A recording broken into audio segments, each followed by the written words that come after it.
Hindi ka maiwasan, anong hiwaga meron ka? Bakit hindi ko magawa na ikikalimutan? Hanggang sa kalaunan, nahulog na ako sa'yo, di ko man lang yun namalayan. Masyado ka kasing kakaiba, tipong napakapino ng pagkababae mo, sinta kaya agad kinumbisi ko si Bathala. Baka sakaling sa'kin kanya itadhana ang kagaya mong diwata. At sa kada mga liham na sa'yo'y hinahatid, palaging merong lihim na nakasilid.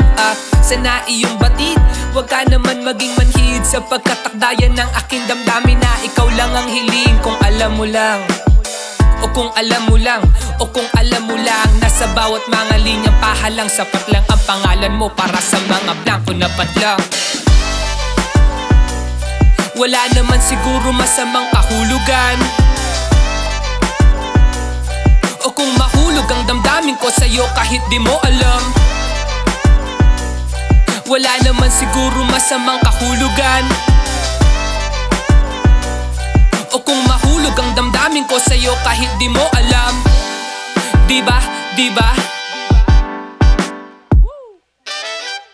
Ang pag-ibig ko sa'yo'y tila isang konkretong istruktura na merong makulay na pintura. Ang figura mong nakakaakit kahit saan mo anggulong tignan, parang pinta ni Leonardo. At ang obrang Mona Lisa ay ikaw, pinakatangi-tangi sa lahat. Kapag kasama ka ayoko nang humiwalay, sapagkat sa iyong pag-ibig nais ko na mahimlay. Ikaw ang dahilan kung ba't nananatili pa akong buhay. Hindi ikaw yung typical na Diyosa, sapagkat ang pagkatao mo masyadong misteryosa.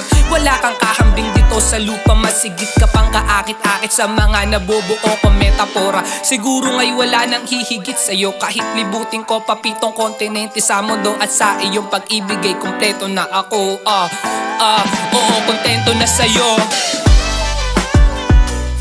Wala naman siguro masamang kahulugan, o kung mahulog ang damdamin ko sa'yo kahit di mo alam. Wala naman siguro masamang kahulugan, o kung mahulog ang damdamin ko sa'yo kahit di mo alam. Wala naman siguro masamang kahulugan, o kung mahulog ang damdamin ko sa'yo kahit di mo alam.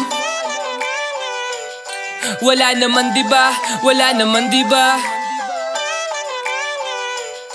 wala naman diba, wala naman diba.